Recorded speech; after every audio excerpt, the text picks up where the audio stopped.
Liga 1 berubah nama, berubah sistem, dan berubah regulasi gitu loh.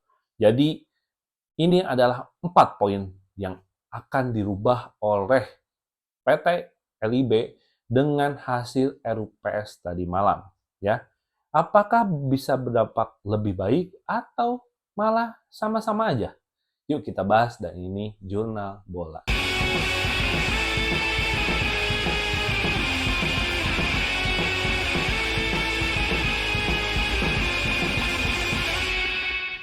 Ya, dengan hasil RUPS yang dilakukan tadi malam ya, itu ada 4 poin penting yang disampaikan dalam hasil press conference di PT LIB ya. Dan ya, sedikitnya gue bisa menyambut baik, tapi ada juga beberapa poin yang menurut gue ya masih agak rancu lah gitu loh untuk eh, implementasi di liga yang baru yang akan datang ini gitu loh. Dan inilah 4 poin penting yang sudah diumumkan oleh PT LIB untuk menyongsong musim baru. Yang pertama adalah perubahan nama kompetisi ya. Jadi teman-teman sekalian, musim depan itu kita akan menghadapi musim baru. Bukan saja dengan suasana daripada musimnya, tapi namanya juga dirubah ya. Jadi yang pertama itu adalah Liga 1.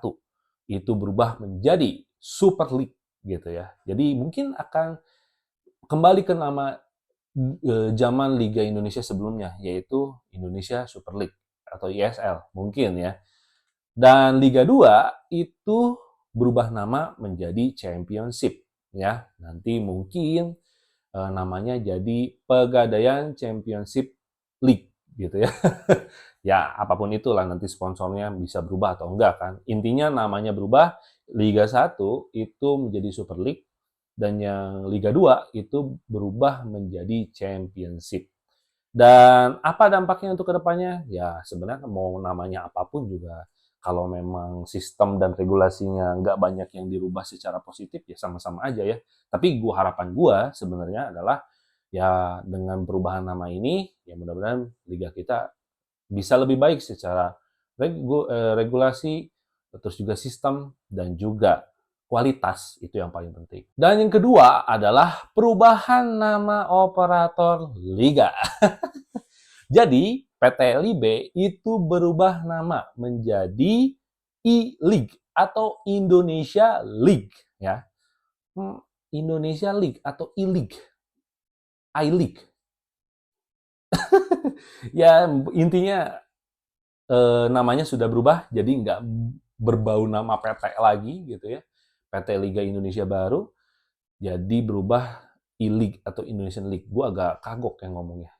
Ya oke lah, tapi intinya selain perubahan daripada nama operator, itu ada perubahan juga di level strukturisasi. Salah satunya ada komisaris. Jadi komisaris baru nanti, karena kembali lagi Persib sebagai juara, intinya Pak Teddy Cahyono itu digantikan oleh Pak Glenn Sugita sebagai komisaris baru dari Indonesian League ya.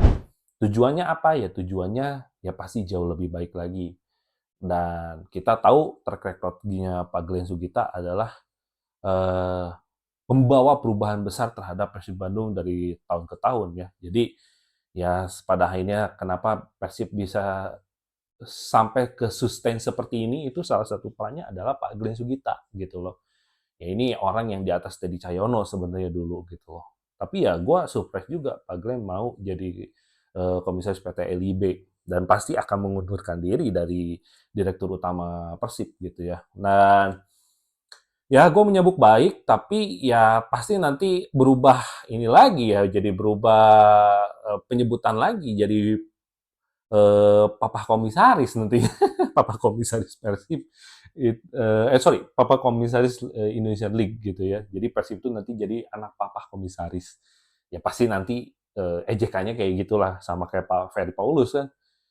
Papa Paulus gitu kan. Ya pastilah namanya juga supporter Indonesia lah gitu intinya. Terus yang ketiga itu adalah regulasi pemain asing. Nah, ini sebenarnya menurut gue pribadi ini agak rancu ya.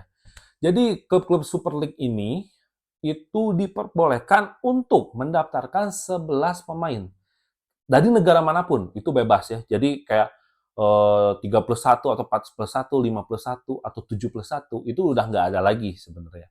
Yang ada pun sekarang adalah 11 pemain free, bebas mau dari negara mana aja. Namun, nah ini ada namunnya, yang bisa didaftarkan sebagai DSP itu hanya 8 pemain dan bisa dimainkan secara sekaligus.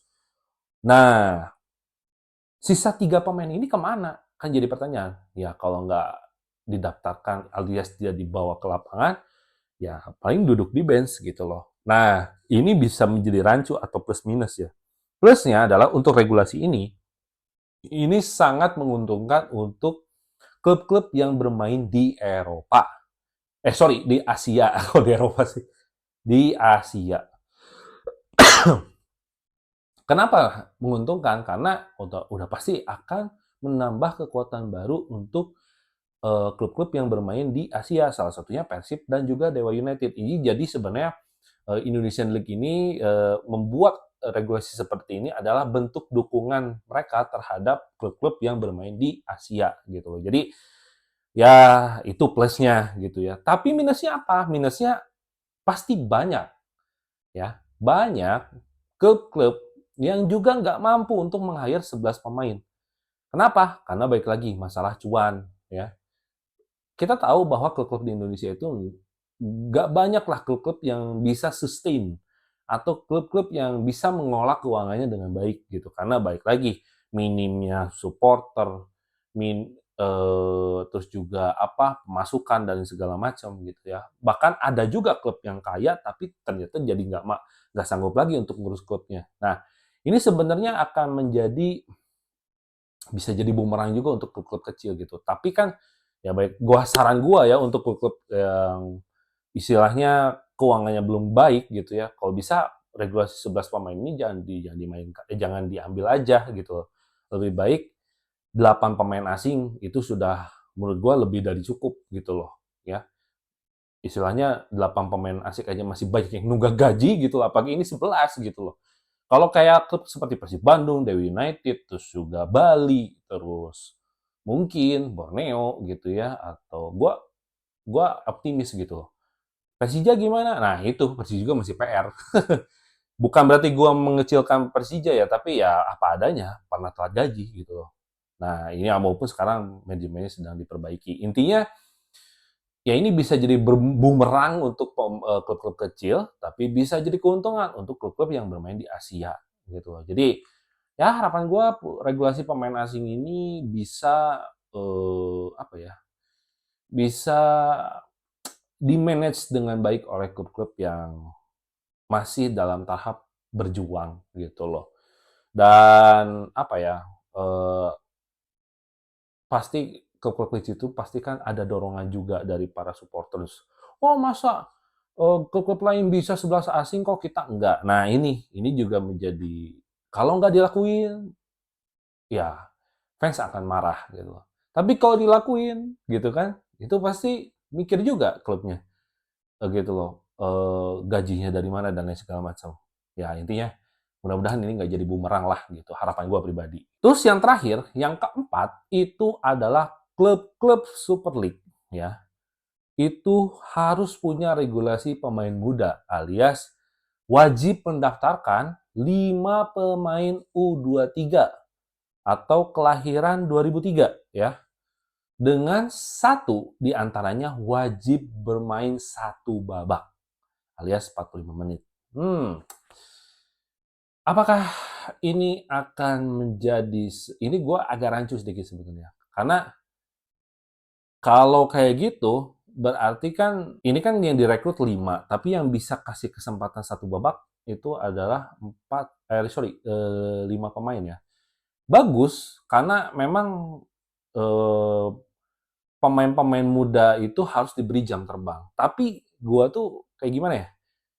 Kalau kalau dia merasakan langsung Liga 1 menurut gue pribadi ya, itu bukan hanya bisa bermain atau enggaknya, tapi ini baik lagi masalah mental. Karena ada juga pemain-pemain yang nggak pede di lapangan atau demam panggung lah dan lain sebagainya gitu. Jadi kenapa nggak dicoba gitu ya, menurut gue pribadi gitu ya, untuk pemain U23 ini diimplementasikan bermain full di Liga 2 gitu loh. Karena kalau menurut gue di Liga 2 itu kan atmosfernya beda lah sama Liga 1. Kalau Liga 1 tuh kayak terlalu langsung gimana ya? Kayak lu tuh penyanyi standar tapi langsung harus nyanyi di panggung konser yang gede, yang megah gitu loh. Lu baru gimana ya? Kasarnya lu tuh baru lahir tapi lu harus disuruh jalan gitu loh. Menurut gua pribadi gitu ya. Tapi ya mungkin kalian juga bisa berbeda pendapat dengan gua. Tapi intinya kenapa sih harus Liga 1 gitu? Harusnya kalau pengen memang ngerasain liga pemain-pemain muda itu bermain di liga gitu ya. Ya nggak kenapa diimplementasinya ke Liga 2 aja yang ya secara atmosfer masih oke lah gitu loh untuk para pemain muda secara mentalitas gitu. Nah, jadi itulah 4 perubahan yang di diumumkan oleh PT LIB ya yang sekarang berubah namanya menjadi Indonesian Super League. Indonesian League kok Indonesian Super League. Indonesian League gitu ya. Dan ya mudah-mudahan dalam 4 perubahan ini kan termasuknya sebagai rebranding ya kompetisi sepak bola Indonesia gitu ya. Jadi harapan gua adalah semoga liganya lebih maju, kualitasnya lebih maju juga, dan yang paling penting adalah stop untuk kecurangan atau oknum-oknum yang bermain untuk menghancurkan sepak bola Indonesia.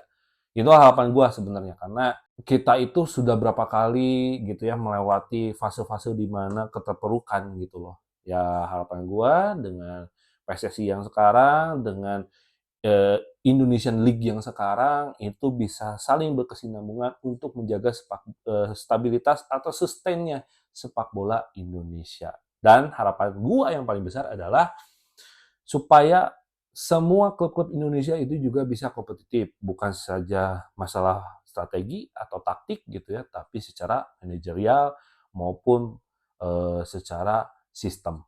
Oke, jadi terima kasih yang udah nonton. Jangan lupa untuk like, komen, dan subscribe channel ini.